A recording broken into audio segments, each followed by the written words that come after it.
Bismillahirrahmanirrahim. Assalamualaikum warahmatullahi wabarakatuh. Alhamdulillahirrahmanirrahim. Wassalatu wassalamun ala asrofil anbiya wal mursalin wa ala alihi wa sahbihi ajmain. La haula wala quwata illa billahil aliyil azim.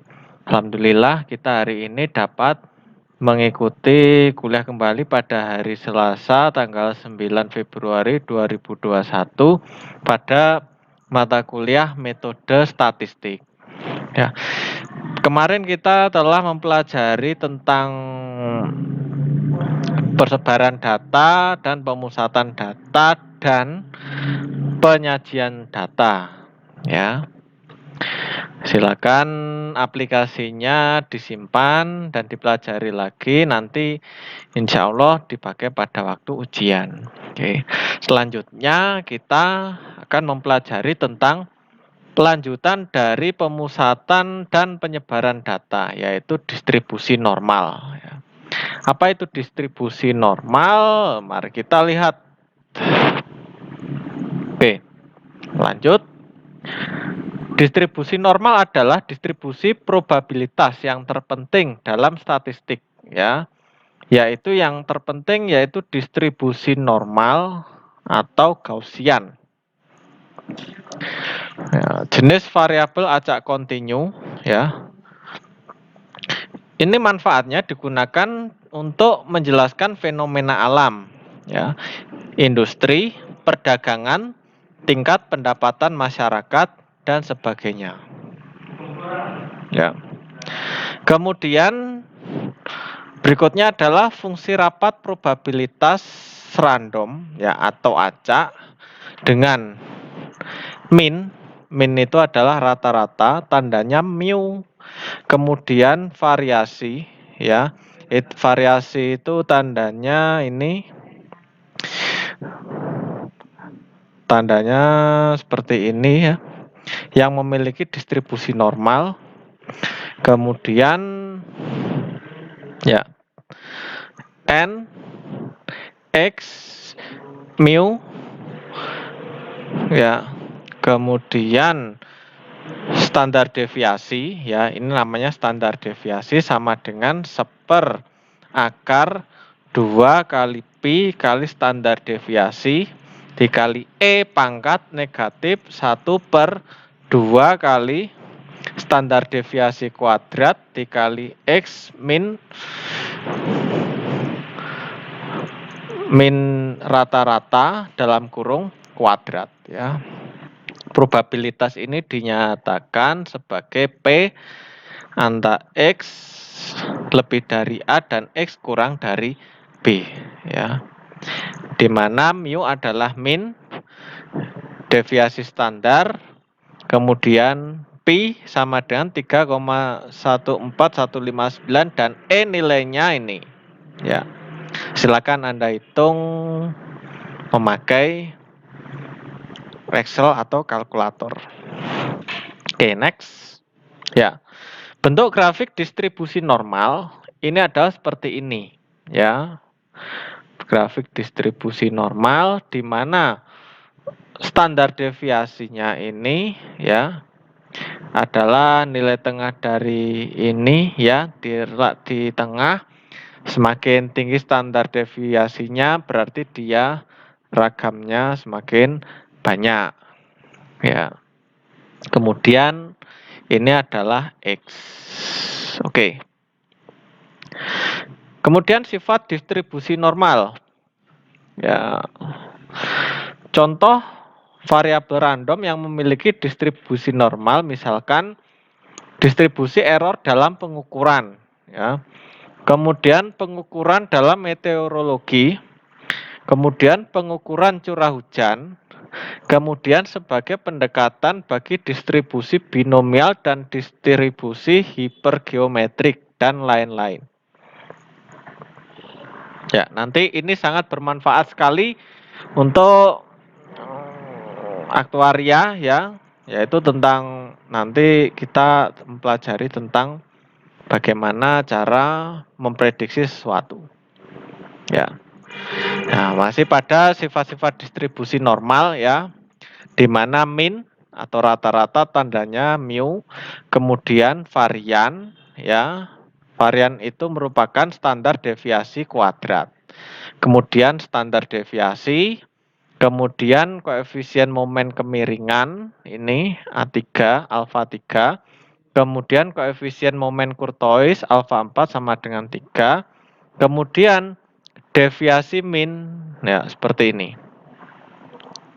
Ya. Oke. Sifat-sifat distribusi normal yang pertama, rata-ratanya dan standar deviasinya adalah nilainya ini. Nilainya mu.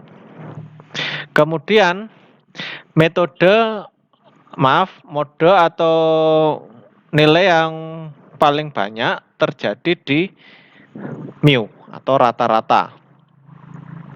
Kemudian bentuknya simetrik. Kemudian titik belok itu tepatnya di X sama dengan mu plus standar deviasi. Kemudian kurva mendekati 0 ya secara asimptotis yang artinya dia mendekati 0 tapi tidak pernah mencapai 0 ya.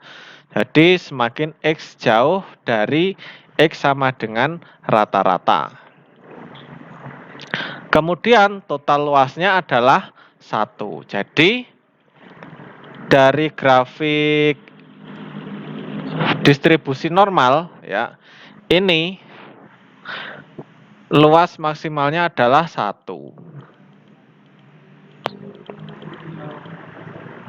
Ya, luas maksimalnya bernilai 1.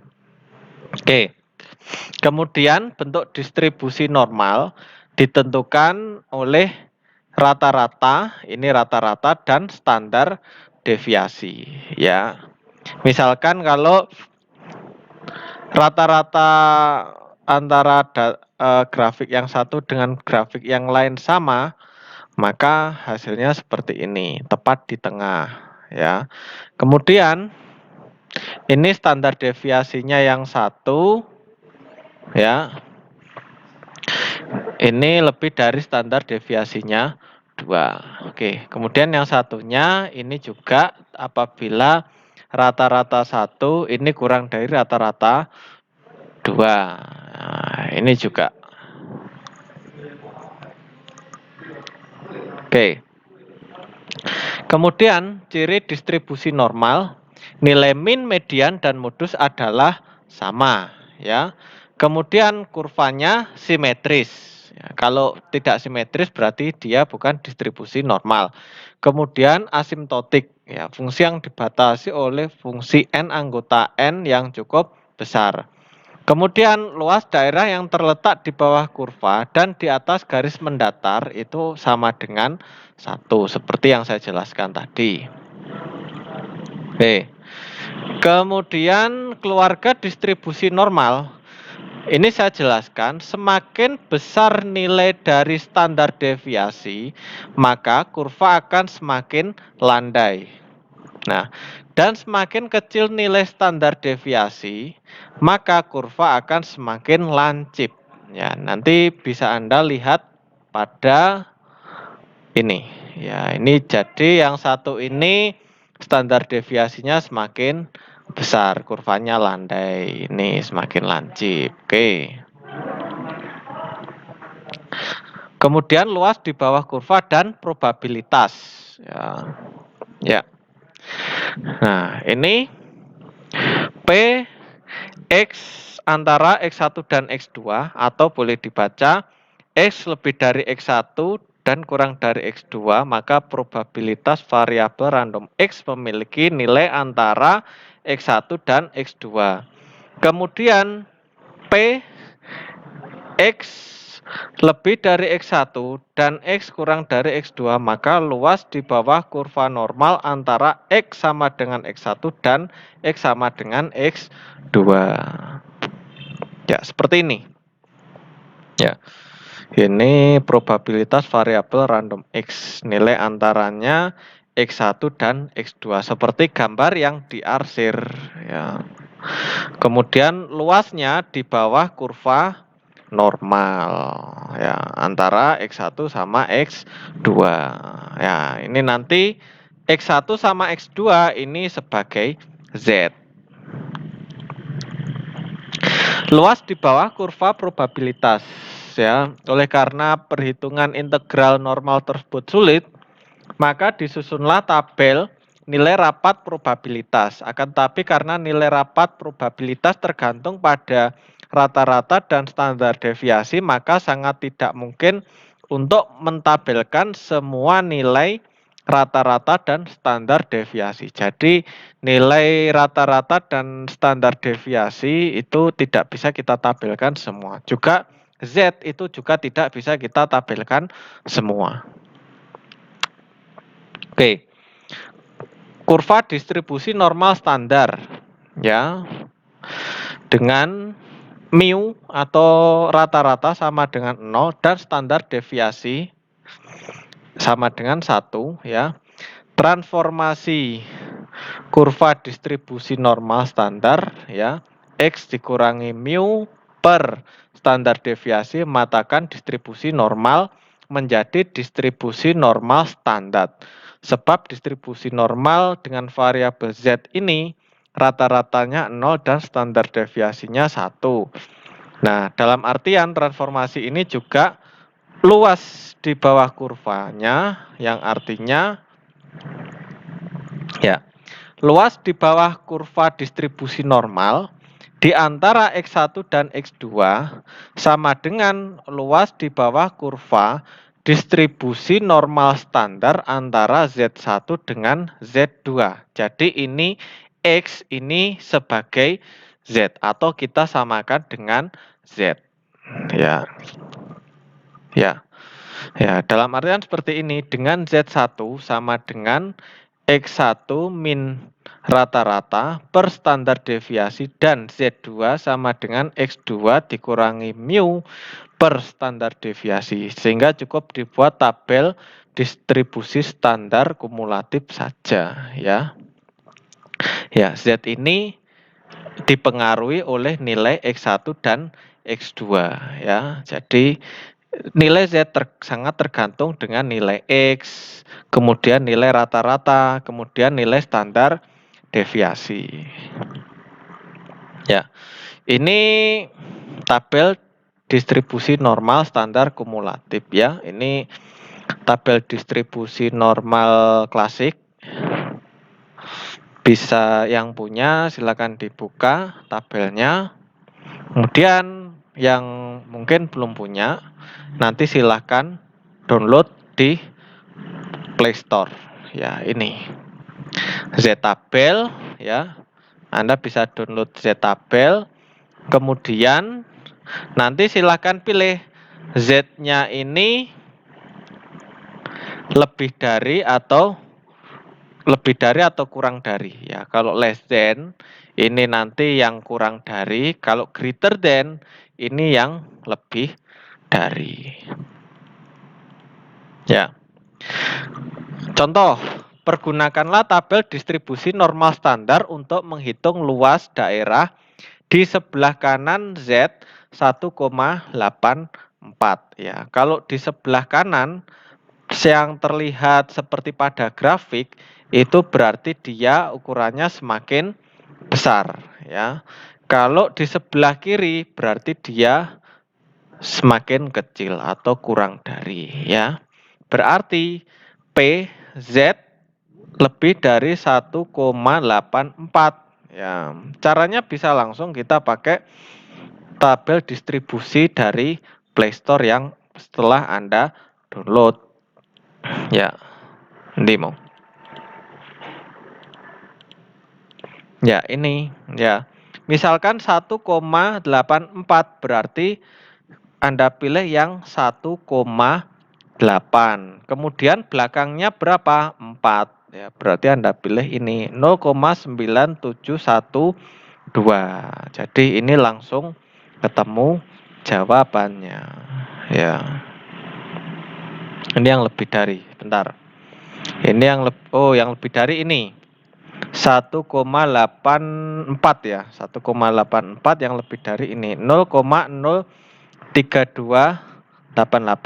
Ya, berarti yang ini. Hasil akhirnya ini.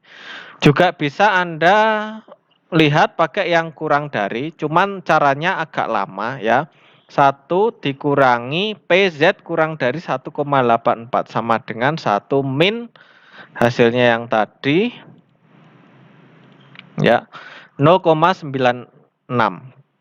Pakai cara yang kurang dari bisa, tapi agak sedikit lama ya. Ini hasilnya nanti akan sama. Kemudian misalkan kita mencari Z antara 1,97 dan Z sama dengan 0,86. Ya, lambangnya seperti ini. Berarti kita cari luas yang paling besar dulu. Yang paling besar adalah yang positif 0,86. Kurang dari 0,86 dan P Z kurang dari min 1,97 ya. Bisa kita cari pada tabel distribusi yang less than ya, yang less than ini ya. Bisa Anda cari. Nah, nanti hasilnya 0,8051 min 0,0244 sama dengan 0,7807. Oke. Kemudian ini sudah. Luas contoh 2, luas di bawah kurva normal non standar ya. Misalkan ini ada soal lagi, variabel X terdistribusi normal dengan min atau rata-rata 50 dan standar deviasi 10. Carilah probabilitas untuk menemukan X bernilai antara 45 dan 62. Ya, ini. Jadi mu-nya adalah 50, standar deviasinya 10, X1-nya 45 dan X2-nya 62. Pertama kita mapping X ke Z ya, itu kita melakukan normalisasi atau standarisasi yang artinya X mempengaruhi nilai Z ya. Z1 X1-nya kita pakai misalkan 45 ya, dikurangi rata-ratanya 50 per 10 sama dengan negatif 0,5. Kemudian Z2 ya, ini X2 min rata-rata per standar deviasi, berarti Z2 ya. Berarti yang kedua 62 kurangi 50 per 10 sama dengan 1,2. Berarti nilai antara min 0,5 dan 1,2 ya. Caranya gimana? Caranya kita mencari PZ kurang dari 1,2 min PZ kurang dari min 0,5 ya. Ini bisa dicari pakai tabel less than ya. Anda cari di 1,2. Ini nanti ada 1,20 ya, nanti pas ketemunya. Hasilnya 0,8849 dikurangi 0, nanti yang Z kurang dari min 0,5. Ini nanti ketemunya untuk luasnya positif. Jadi positif itu satuannya tidak ada yang negatif, selalu positif ya. 0,5 bisa Anda cari sendiri ya, nanti di tabel ya, 0,5 ya, 0,5 tapi tidak ada nilai di belakang 5-nya. Oke. Hasilnya adalah 0,5764. Ya, ini hasilnya. Probabilitasnya. Oke. Contoh lagi yang terapan ya. Sebuah perusahaan bola lampu mengetahui bahwa umur lampunya terdistribusi secara normal dengan rata-rata umurnya 800 jam dan standar deviasinya 40 jam. Carilah probabilitas bahwa sebuah bola produksinya akan A. berumur antara 778 jam dan 834 jam. Kemudian yang B berumur kurang dari 750 jam atau lebih dari 900 jam ya. Berarti kita pakai rata-rata atau mu-nya adalah 800 dan standar deviasinya 40 ya. Kita cari Z-nya. Nah, ini Z1 ya. Jadi 778 ini dikurangi rata-rata. Kemudian dibagi standar deviasi. Hasilnya ini. Begitu juga yang Z2. 834 dikurangi 800 per 40 hasilnya 0,85. Cara nyari luasnya gimana ya? Berarti yang besar atau Z yang besar ini dikurangi Z yang kecil ya. Jangan lupa cari di tabel 0,85, cari di tabel yang di sisi kanannya 0,8, kemudian yang di sisi kolom ya barisnya 0,8, kemudian di sisi kolomnya ini 5. Nanti hasilnya adalah 0,8023. Bisa Anda cari di tabel HP. Kemudian min 0,55 berarti Anda cari yang di sisi barisnya itu 0,5, kemudian yang di sisi kolomnya itu 0,05 ya, hasilnya ini 0,2912 sama dengan 0,5111 ya. Nah, kemudian yang B berumur kurang dari 750 jam atau lebih dari 900 jam ya. Berarti kalau kasusnya seperti ini, Anda nanti bisa pakai tabel yang less than sama greater than ya. Kita cari Z1-nya dulu, berarti X1 750 dikurangi rata-ratanya 800 per 40 min 1,25, kemudian Z2 ini 900 dikurangi 800 per 40 sama dengan 2,5 ya. Ini karena lebih dari 2,5 ya, berarti yang ini Anda cari yang di tabel yang greater than ya, greater than, perhatikan. Kemudian kalau yang 1,25 pakai tabel yang less than ya, yang seperti ini. Ya, ini. Ini yang lebih dari 1,25. Ini. Yang kurang dari pakai yang ini. Oke. Ya, kemudian setelah Anda cari, kemudian nanti silakan kalian tambahkan dengan 1 ya. Ya, Anda tambahkan dengan 1 karena ini nilainya adalah tidak di tengah ya. Ini nilainya untuk grafiknya itu di pinggir. Jadi grafiknya itu sama seperti ini, tapi yang dicari itu yang X1 ke kiri dan yang X2 ke kanan. Ya, oke. Berarti hasilnya 1 ditambah 0,1056 min 0,9938 ya. Sama dengan berapa? Sama dengan 0,1118. Ya, luasnya seperti ini. Untuk luas kurva distribusi normal ini tidak ada satuannya. Oke. Ya, untuk tugasnya ya nanti silakan download tabel Z yang ada di Google Play Store. Nanti silakan dipelajari lagi untuk distribusi normal Z ya, terutama soal yang di sini ya, di slide ini. Kemudian yang belum mengumpulkan tugasnya yang kemarin tentang pemusatan data, yang persebaran data dari aplikasi yang saya kirimkan kemarin berupa Excel, silakan mengerjakan ya. Bagi yang bingung ya, silakan ke kampus ya.